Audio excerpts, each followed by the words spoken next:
5 वर्ष की आयु में भगवान श्री कृष्ण वृंदावन में आए। भगवान वृंदावन की हरियाली को देखकर बड़े प्रसन्न हुए और अपने बड़े भैया बलराम जी से कहा कि हमारी गैया यहाँ बहुत आनंद लेगी। आगे चलकर भगवान 6 वर्ष के हुए हैं तो आज भगवान ने मैया को कहा कि मैया मैं गैया चलाऊंगा। मैया ने जो है भगवान को मना कर दिया गैया चलाने से। तो 6 वर्ष के श्री कृष्ण मैया से रूठ गए।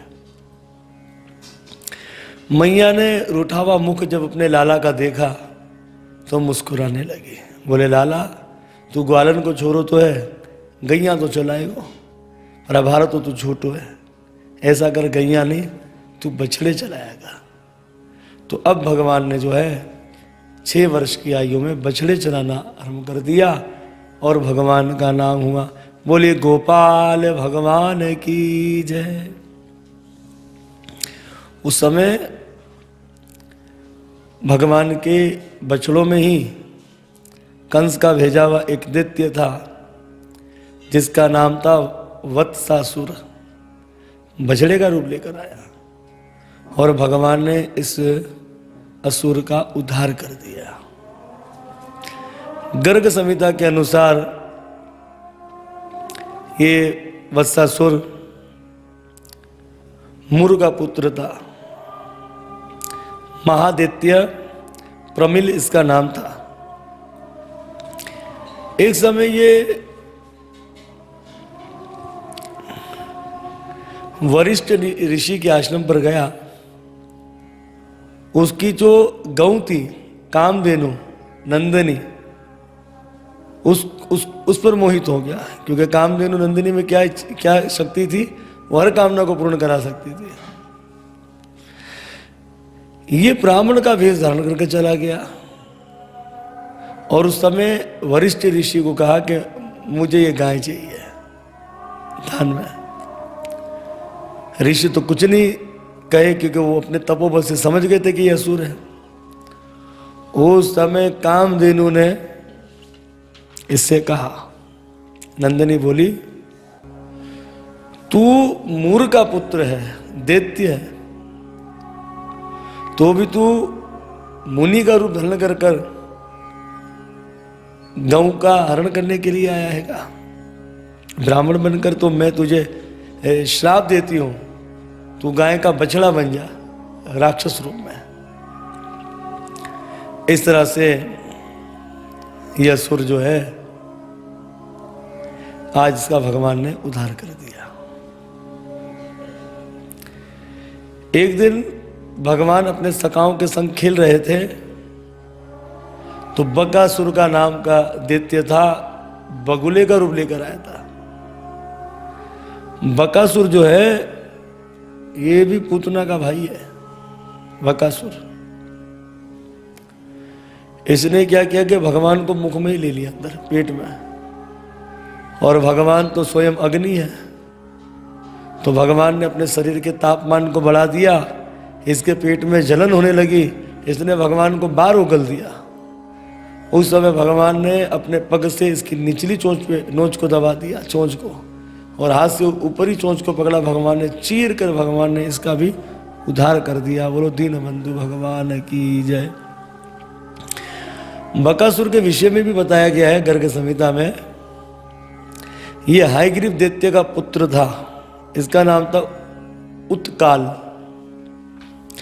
एक दिन गंगा सागर पर गया, जाजली मुनि का आश्रम था, वहां तालाब पर मछलियां पकड़ने लगा। ऋषि ने कहा भाई तुम ऐसा अपराध मत करो, इन मासूम मछलियों को क्यों पकड़ रहे हो? नहीं माना।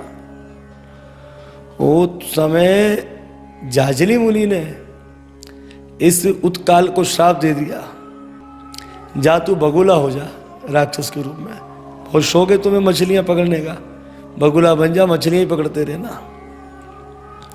इस तरह से आज जो है भगवान ने इसका उद्धार कर दिया। आगे सुखदेव गोस्वामी जी कहते हैं सका सेवा। जब गैया चलाते भगवान थक जाते थे, उस समय अपने बड़े भाई दाऊ भैया की जंघा पर सर रखकर भगवान लेट जाते थे। तो उस वक्त होता यह था कि कुछ सगा भगवान के चरण दबाते थे, कोई भगवान के हाथ दबाता था, और जो दाऊ भैया थे वो श्री कृष्ण के सर को दबाते थे। कुछ भगवान के सगा पत्ता आदि लेकर वृक्षों के भगवान को हवा करते थे, कुछ लोग फल फूल लेकर भगवान की सेवा में उपस्थित रहते थे, कुछ लोग गाते थे, कुछ लोग नाचते थे। इस तरह सारे सखा श्री कृष्ण की क्या करते थे, सेवा करते थे और आनंद मंगल हो जाते थे। श्री सुखदेव जी कहते हैं कि परीक्षित, एक दिन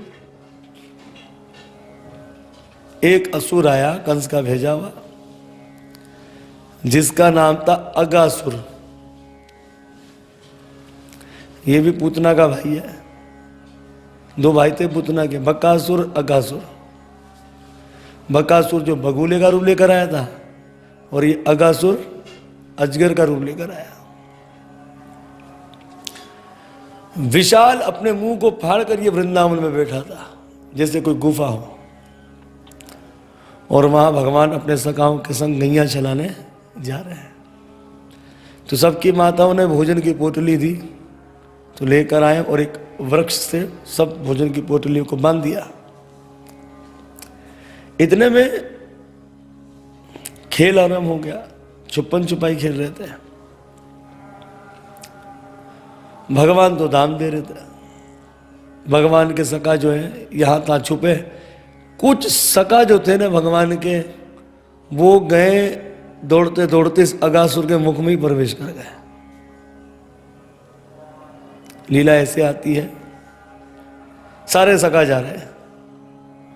उस समय देखकर चौंके, बोले ये वृंदावन में गुफा कैसी आ गई। तो एक सखा ने कहा, देखो गुफा कम, ऐसे तो लग रहा है कोई अजगर मुंह फाड़ कर बैठा है। तो उस समय एक सखा ने कहा, अगर ये भी कोई राक्षस निकला अजगर के रूप में तो हमारा कन्हैया है ना।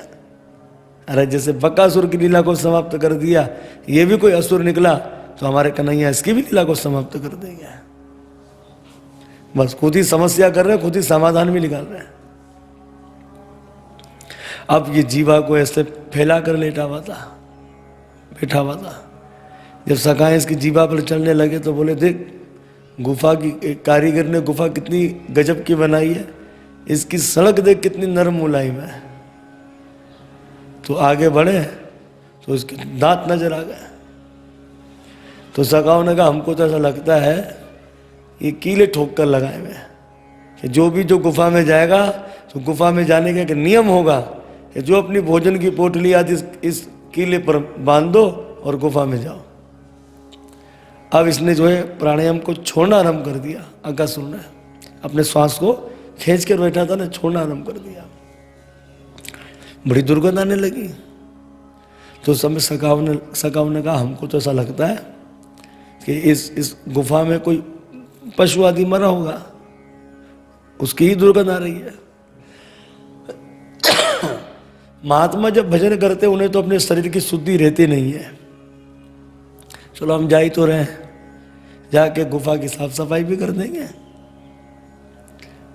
इतने में जब ये गुफा में प्रवेश कर गए तो भगवान ने देखा, रे मेरे सखा तो इस राक्षस के मुख में जा रहे हैं। तो भगवान ने आवाज लगाई, पर इन्होंने आवाज नहीं सुनी। यही दशा हमारी है।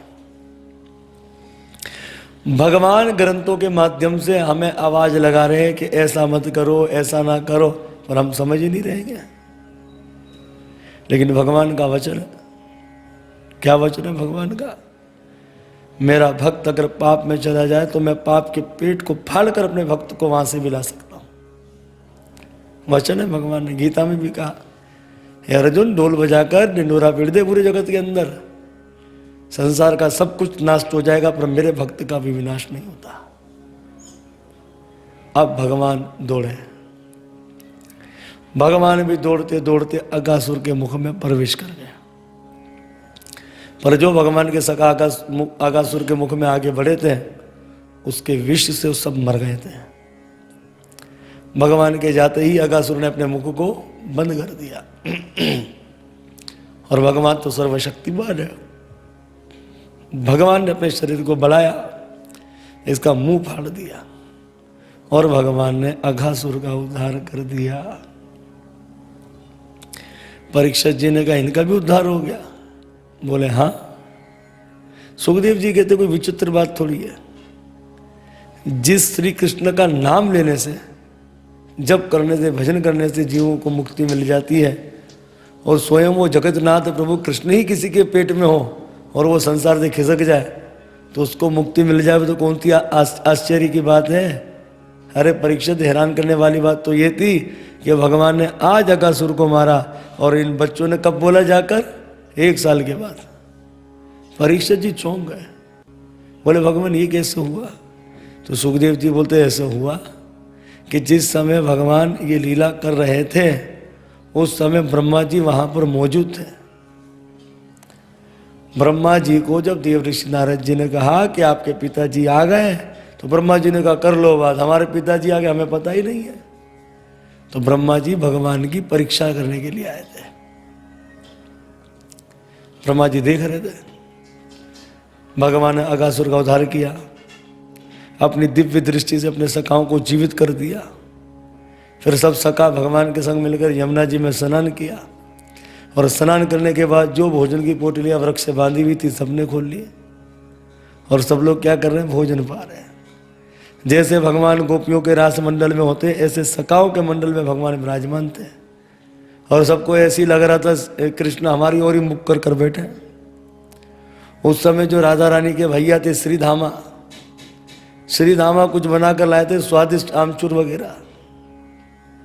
तो जैसे ही श्रीधामा ने मुख में डाला, बोले कन्हैया बहुत स्वादिष्ट है, भगवान मुंह से निकाल कर ही खा गए। ब्रह्मा जी की खोपड़ी चकरा गई, बोले भगवान नहीं हो सकता, भोजन मौन करके करना चाहिए, तो शोर मचाकर भोजन करता है, ये कैसा भगवान है? बोले झूठा तो वो खाता ही नहीं, ये तो झूठा खाते हैं, ये भगवान नहीं हो सकते। तो ब्रह्मा जी के एक सर ने बोला अघासुर को भी तो इन्होंने मारा है, अघासुर को भी तो कोई मार नहीं सकता था। इस तरह से ब्रह्मा जी तो अपनी सोच विचार में लग गए, और भगवान समझ गए कि हमारी परीक्षा लेने के लिए आए। भगवान ने भोजन पा लिया, ढेर डकार मार ली भगवान ने। सखाओं ने कहे कन्हैया देख तेरो पेट भर गयो, गैया दूर तक नजर नहीं आ रही है, तो जा जितने हम भोजन पा ले तू गैया लेकर आ जा। अब ठाकुर जी तो गैया लेने के लिए चले गए, और मौका पाकर ब्रह्मा जी सारे सखाओं को लेकर ब्रह्मलोक चले गए। भगवान आए, भगवान ने देखा रे ये तो सब किया कराए किसका है? ब्रह्मा जी का। क्या घमंड है ब्रह्मा जी को पैदा करने का? और भगवान का वचन है जो पद अभिमान करेगा मैं उसके पद को छीन लूंगा, जो धन अभिमान करेगा मैं उसको धन को छीन लूंगा, जो नाभा अभिमान करेगा, नाम का अभिमान करेगा, उसके नाम को छीन लूंगा, और जो बल का अभिमान करता है मैं उसके बल को छीन लेता हूं। मतलब जहां उसकी आस्था बढ़ने लग जाती है मैं उसे खत्म कर देता हूं। हमारा हुआ ये क्या है? ब्रह्मा जी को किस बात का घमंड था? मैं पैदा करने वाला हूं, सबको बनाने वाला हूं। तो भगवान ने कहा ठीक है, इसके घमंड को ऐसे ही तोड़ेंगे। तो मानो भगवान कह रहे हैं ब्रह्मा जी मैं तुम्हें सीमेंट बजरी रेती कंकर आदि देता हूं तभी तो तुम घर बनाते हो, पर हमें तो इन सरिया रेत कंकर आदि इसकी आवश्यकता नहीं, मैं खुद ही बनने वाला हूं और खुद ही बनाने वाला हूं। निमित्त कारण उपादान कारण है। तो भगवान क्या किए? सारे सखा भगवान बन गए। 1-2 दिन तक नहीं, बोले 1 वर्षों तक।